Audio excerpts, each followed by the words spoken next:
नमस्ते दोस्तों। Open for learn में आपका एक बार फिर से स्वागत है। कूटनीति की दुनिया शतरंज की एक विशाल बिसात की तरह होती है, जहां हर चाल के कई मायने होते हैं और हर कदम भविष्य की पटकथा लिखता है। इस बिसात पर जब दो महाशक्तियां आमने सामने हों, तो पूरी दुनिया की निगाहें उस पर टिक जाती हैं। हाल ही में कुछ ऐसा ही हुआ जब भारत के प्रधानमंत्री नरेंद्र मोदी 7 साल के लंबे अंतराल के बाद शंघाई सहयोग संगठन एससीओ के शिखर सम्मेलन में व्यक्तिगत रूप से शामिल हुए। यह सिर्फ एक यात्रा नहीं थी। ये चीन की जमीन पर चीनी नेतृत्व की आंखों में आंखें डालकर भारत की बात रखने का एक बड़ा मंच था। एक तरफ शी जिनपिंग का चीन था, जो दुनिया में अपना दबदबा कायम करना चाहता है, और दूसरी तरफ नरेंद्र मोदी का भारत, जो आत्मविश्वास से भरी एक नई वैश्विक शक्ति के रूप में उभर रहा है। लेकिन जब प्रधानमंत्री मोदी वहां बोल रहे थे, जब वे वैश्विक मंच पर भारत का दृष्टिकोण रख रहे थे, तो चीन की आम जनता, वहाँ के लोग जिन्हें हम चीनी नेटिजन्स कहते हैं, वे अपने प्रधानमंत्री के बारे में क्या सोच रहे थे। जिस चीन में इंटरनेट पर सरकार का कड़ा नियंत्रण है, वहाँ की सोशल मीडिया साइटों पर मोदी को लेकर किस तरह की चर्चाएं चल रही थीं। क्या वे मोदी की तारीफ कर रहे थे, उनकी आलोचना कर रहे थे, या फिर उनका मजाक उड़ा रहे थे? आज हम इसी रहस्य से पर्दा उठाने जा रहे हैं। हम चीन की डिजिटल दीवार के पीछे झांकने की कोशिश करेंगे और जानेंगे कि शंघाई सहयोग संगठन में मोदी की इस ऐतिहासिक यात्रा पर चीनी इंटरनेट की प्रतिक्रिया क्या थी। यह विश्लेषण आपको हैरान कर देगा, क्योंकि सच्चाई अक्सर वैसी नहीं होती जैसी दिखाई देती है। तो बने रहिए मेरे साथ इस रोमांचक और ज्ञानवर्धक सफर पर, आपके अपने चैनल ओपन फॉर लर्न पर। भाग 1। चीनी सरकार का नज़रिया, आधिकारिक मीडिया का सधा हुआ सुर। किसी भी देश की, विशेषकर चीन जैसे नियंत्रित देश की प्रतिक्रिया को समझने के लिए सबसे पहले हमें वहाँ के सरकारी भोंपू यानी आधिकारिक मीडिया को देखना होता है। प्रधानमंत्री मोदी की एससीओ यात्रा को लेकर global times, Xinhua news agency और सीजीटीएन जैसे चीन के सरकारी मीडिया आउटलेट्स ने बहुत ही सधी हुई और नपी तुली रिपोर्टिंग की। उनकी रिपोर्टिंग में कुछ बातें प्रमुख थीं। सहयोग पर जोर। चीनी मीडिया ने बार बार इस बात पर जोर दिया कि एससीओ एक ऐसा मंच है जहां भारत और चीन को अपने मतभेदों को भुलाकर आतंकवाद, जलवायु परिवर्तन और आर्थिक विकास जैसे साझा मुद्दों पर सहयोग करना चाहिए। भाषा में टकराव को कम करने और सहयोग को बढ़ावा देने की अपील साफ दिख रही थी। मोदी के भाषण के चुनिंदा अंश। उन्होंने प्रधानमंत्री मोदी के भाषण के उन हिस्सों को प्रमुखता से दिखाया जहां उन्होंने कनेक्टिविटी, पारंपरिक चिकित्सा और खाद्य सुरक्षा की बात की। लेकिन उन्होंने आतंकवाद पर मोदी के कड़े प्रहार, विशेषकर सीमा पार आतंकवाद के जिक्र को या तो नज़रअंदाज कर दिया या उसे बहुत ही सामान्य तरीके से प्रस्तुत किया। यह एक सोची समझी रणनीति थी, ताकि चीनी जनता के बीच ये संदेश न जाए कि भारत ने चीन के मित्र पाकिस्तान पर परोक्ष रूप से निशाना साधा है। द्विपक्षीय संबंधों पर चुप्पी। सबसे दिलचस्प बात यह थी कि चीनी सरकारी मीडिया ने सीमा पर चल रहे तनाव या लद्दाख में हुए गतिरोध का लगभग कोई जिक्र नहीं किया। उन्होंने मोदी और शी जिनपिंग के बीच की मुलाकातों या हाथ मिलाने की तस्वीरों को एक सामान्य कूटनीतिक घटना की तरह दिखाया, मानो दोनों देशों के बीच सब कुछ ठीक ठाक हो।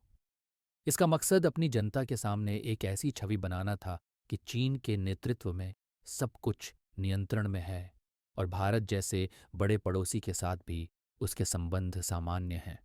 संक्षेप में, चीनी सरकार का आधिकारिक रुख यह दिखाने का था कि मोदी की यात्रा एक सामान्य प्रक्रिया का हिस्सा है और एससीओ के मंच पर भारत और चीन मिलकर दुनिया की भलाई के लिए काम कर रहे हैं। लेकिन असली कहानी तो इस आधिकारिक पर्दे के पीछे चीन के सोशल मीडिया प्लेटफॉर्म्स पर चल रही थी। भाग 2। वीबो, वेबो की दुनिया, चीनी नेटिजन्स की अनफिल्टर्ड आवाज़। अब हम चलते हैं चीन के सबसे बड़े social media platform Weibo, Weibo की दुनिया में, जिसे चीन का ट्विटर भी कहा जाता है। यहाँ पर चीनी सरकार के फिल्टर के बावजूद आम लोगों की भावनाएं और विचार अक्सर छलक जाते हैं। मोदी की यात्रा को लेकर यहाँ की प्रतिक्रियाएं कई परतों में बेंटी हुई थीं और वे सरकारी मीडिया के रुख से बिल्कुल अलग थीं। 1। लॉक्सियन। लॉक्सियन एक रहस्यमयी छाया। चीनी इंटरनेट पर प्रधानमंत्री मोदी के लिए एक खास शब्द का इस्तेमाल किया जाता है, लॉक्सियन, लाओसियन। इसका शाब्दिक अर्थ है पुराना अमर ऋषि या ओल्ड इमोर्टल। यह शब्द प्रशंसा और व्यंग्य का एक अनूठा मिश्रण है। प्रशंसा का पहलू। कुछ चीनी नेटिजन्स मोदी को लॉक्सियन इसलिए कहते हैं क्योंकि वे उनकी राजनीतिक रणनीति, उनके करिश्मे और उनकी क्षमता से प्रभावित हैं। उन्हें लगता है कि मोदी एक चतुर और दूरदर्शी नेता हैं जो भारत को वैश्विक मंच पर मजबूती से स्थापित कर रहे हैं। वे मोदी की ऊर्जा, उनके भाषण देने की कला और भारतीय राजनीति पर उनकी पकड़ की तारीफ करते हैं। इन लोगों के लिए लॉक्सियन एक शक्तिशाली और चतुर नेता का प्रतीक है। व्यंग्य का पहलू। वहीं एक बड़ा वर्ग इस शब्द का इस्तेमाल मोदी पर तंज कसने के लिए करता है। वे मोदी की धार्मिक पहचान, उनके योग और ध्यान को बढ़ावा देने को एक तरह के आडंबर के रूप में देखते हैं। उन्हें लगता है कि मोदी एक ऐसे ऋषि हैं जो दुनिया के सामने तो बड़ी बड़ी बातें करते हैं, लेकिन असल में वे एक कट्टर राष्ट्रवादी नेता हैं जो चीन के हितों के खिलाफ काम कर रहे हैं। वे अक्सर मोदी की तस्वीरों पर मीम्स मीम्स बनाकर उनका मजाक उड़ाते हैं। इस एक शब्द लॉक्सियन से ही पता चलता है कि चीनी जनता मोदी को किसी एक खांचे में नहीं देखती। वे उन्हें एक जटिल और बहुआयामी व्यक्तित्व के रूप में देखते हैं, जिससे वे एक ही समय में प्रभावित भी होते हैं और सशंकित भी रहते हैं। 2. राष्ट्रवादी भावनाएं और भारत को चेतावनी। वीबो पर एक बड़ा वर्ग कट्टर राष्ट्रवादियों का है। इन लोगों ने मोदी की यात्रा को चीन के लिए एक अवसर के रूप में नहीं, बल्कि एक खतरे के रूप में देखा। उनकी टिप्पणियों में भारत के प्रति अविश्वास और एक तरह की धमकी का भाव साफ झलक रहा था। सीमा विवाद का जिक्र।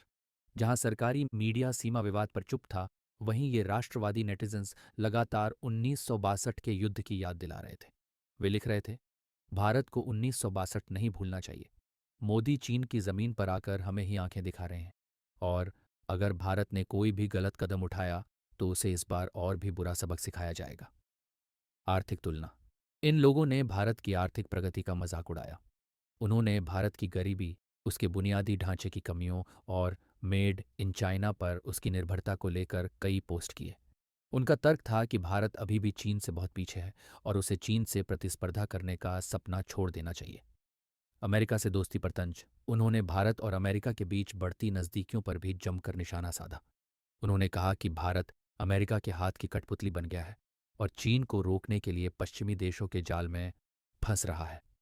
उन्होंने लिखा, मोदी को यह तय करना होगा कि वे एशिया का हिस्सा बनना चाहते हैं या अमेरिका का पिट्ठू। ये प्रतिक्रिया दिखाती है कि चीनी सरकार द्वारा दशकों से पोषित की गई राष्ट्रवादी भावनाएं वहां की जनता में कितनी गहरी जड़ें जमा चुकी हैं। उनके लिए भारत एक प्रतिद्वंद्वी है जिस पर कभी भरोसा नहीं किया जा सकता। 3. एक छोटा लेकिन प्रबुद्ध वर्ग तारीफ और जिज्ञासा। राष्ट्रवादी शोर के बीच वीबो पर एक छोटा लेकिन मुखर वर्ग ऐसा भी था जो मोदी और भारत की तारीफ कर रहा था। ये लोग आमतौर पर ज्यादा पढ़े लिखे, दुनिया को समझने वाले और सरकार के अंधराष्ट्रवाद से असहमत रहने वाले लोग थे। लोकतंत्र की प्रशंसा। इन लोगों ने इस बात की सराहना की कि भारत एक विशाल और जटिल देश होने के बावजूद एक जीवंत लोकतंत्र है।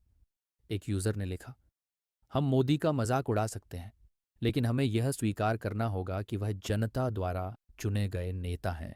क्या हम अपने नेता को चुन सकते हैं? इस तरह की टिप्पणियां हालांकि दुर्लभ थीं, लेकिन वे चीनी समाज के अंदर की एक दबी हुई इच्छा को दर्शाती थीं। भारत की सॉफ्ट पावर में रुचि। कुछ नेटिजन्स ने भारत के योग, बॉलीवुड, भोजन और संस्कृति में अपनी गहरी रुचि दिखाई। उन्होंने मोदी को भारत की सांस्कृतिक शक्ति के एक प्रभावी दूत के रूप में देखा। वे इस बात से प्रभावित थे कि कैसे मोदी ने वैश्विक मंच पर भारतीय संस्कृति को बढ़ावा दिया है। संतुलित दृष्टिकोण की अपील। इस वर्ग ने दोनों देशों के बीच शांति और संवाद की वकालत की। उन्होंने कहा कि लड़ाई और नफरत से किसी का भला नहीं होगा और दोनों एशियाई शक्तियों को मिलकर 21वीं सदी को एशिया की सदी बनाना चाहिए। ये वर्ग भले ही संख्या में कम हो, लेकिन उसकी उपस्थिति यह बताती है कि चीन में हर कोई सरकार की भाषा नहीं बोलता। वहाँ ऐसे लोग भी हैं जो भारत को एक प्रतिद्वंद्वी से ज्यादा एक संभावित साझेदार के रूप में देखते हैं। भाग 3। प्रतिक्रियाओं के पीछे का मनोविज्ञान। ऐसा क्यों सोचते हैं चीनी? चीनी इंटरनेट की इन विविध प्रतिक्रियाओं को समझने के लिए हमें उनके मनोविज्ञान की गहराइयों में उतरना होगा। उनके सोचने का यह तरीका कई कारकों का परिणाम है। सरकारी प्रोपेगेंडा और सेंसरशिप। चीन में लोगों को बचपन से ही यह सिखाया जाता है कि कम्युनिस्ट पार्टी ही सब कुछ है और चीन दुनिया में सर्वश्रेष्ठ है। मीडिया पर कड़े नियंत्रण के कारण उन तक अक्सर एकतरफा जानकारी ही पहुंचती है, जिसमें चीन को महान और उसके प्रतिद्वंद्वियों जैसे अमेरिका और भारत को नकारात्मक रूप में दिखाया जाता है। सीमा विवाद जैसे मुद्दों पर उन्हें केवल सरकार का संस्करण ही पता होता है। ऐतिहासिक संदर्भ 1962 का युद्ध चीनी मानस में एक विजय के रूप में अंकित है। वे मानते हैं कि उन्होंने भारत को एक सबक सिखाया था। इसलिए जब भी भारत कोई मजबूत कदम उठाता है तो उनका राष्ट्रवादी आहन आहत होता है और वे पुरानी बातें याद दिलाने लगते हैं। प्रतिद्वंद्विता का भाव। चीन एशिया में खुद को एकमात्र महाशक्ति के रूप में देखता है। भारत का एक लोकतंत्र के रूप में तेजी से आगे बढ़ना, उसकी बढ़ती अर्थव्यवस्था और वैश्विक मंच पर उसका बढ़ता कद चीन को सीधे तौर पर चुनौती देता है। यह प्रतिद्वंद्विता चीनी लोगों में भारत के प्रति एक स्वाभाविक अविश्वास और ईर्ष्या का भाव पैदा करती है। अज्ञानता और गलतफहमियां। चीन के बहुत से आम लोगों को भारत की वास्तविकताओं के बारे में बहुत कम जानकारी है। उनकी जानकारी अक्सर सरकारी मीडिया या बॉलीवुड फिल्मों तक ही सीमित होती है। इसलिए वे भारत को लेकर कई तरह की गलत धारणाएं पाल लेते हैं, जैसे कि भारत एक बहुत ही गरीब और पिछड़ा हुआ देश है। इन सभी कारकों के मिश्रण से ही चीनी इंटरनेट पर मोदी और भारत को लेकर वह जटिल और अक्सर विरोधाभासी प्रतिक्रिया बनती है जो हमने देखी। आउटरो। तो दोस्तों, इस पूरी पड़ताल से क्या निष्कर्ष निकलता है? निष्कर्ष यह है कि चीन की प्रतिक्रिया किसी एक रंग की नहीं, बल्कि कई रंगों से मिलकर बनी एक जटिल तस्वीर है। एक तरफ चीन की सरकार है, जो दुनिया के सामने सहयोग और शांति का मुखौटा पहने हुए है। दूसरी तरफ उस मुखौटे के पीछे इंटरनेट पर एक राष्ट्रवादी सुनामी है, जो भारत को एक दुश्मन के रूप में देखती है और उसे हर मौके पर नीचा दिखाना चाहती है। और इस सुनामी के बीच में कुछ समझदार आवाज़ें भी हैं जो दोस्ती और संवाद की अहमियत को समझती हैं। प्रधानमंत्री मोदी की एससीओ यात्रा ने इस तस्वीर को और भी साफ कर दिया है। इसने हमें दिखाया है कि भारत को चीन के साथ संबंधों में कितना सतर्क और रणनीतिक होने की ज़रूरत है। हमें यह समझना होगा कि हम एक ऐसे पड़ोसी के साथ व्यवहार कर रहे हैं जिसकी सरकार कुछ और कहती है और जिसके लोगों का एक बड़ा हिस्सा कुछ और सोचता है। यह यात्रा इस बात का भी प्रमाण है कि प्रधानमंत्री मोदी और आज का भारत चीन की आंखों में आंखें डालकर बात करने से नहीं डरता। चाहे वह आतंकवाद का मुद्दा हो या संप्रभुता का सम्मान, भारत ने एससीओ के मंच से अपनी बात को पूरी दृढ़ता के साथ दुनिया के सामने रखा है। चीनी इंटरनेट की यह प्रतिक्रिया भारत के लिए एक आईने की तरह है। ये हमें दिखाती है कि हमारी छवि कैसी है और हमें भविष्य में किन चुनौतियों का सामना करना पड़ सकता है। आपको यह विश्लेषण कैसा लगा? चीनी नेटिजन्स की प्रतिक्रिया के बारे में आपके क्या विचार हैं? मुझे नीचे कमेंट्स में ज़रूर बताएं। अगर आपको ये वीडियो पसंद आया हो और आपने कुछ नया सीखा हो, तो इसे लाइक और शेयर करना ना भूलें। और भविष्य में ऐसे ही गहरे और ज्ञानवर्धक विश्लेषणों के लिए ओपन फॉर लर्न को सब्सक्राइब ज़रूर करें। याद रखिए, दुनिया को समझने के लिए सतह के नीचे झांकना बहुत ज़रूरी है। अपना ख्याल रखिए और सीखते रहिए। धन्यवाद।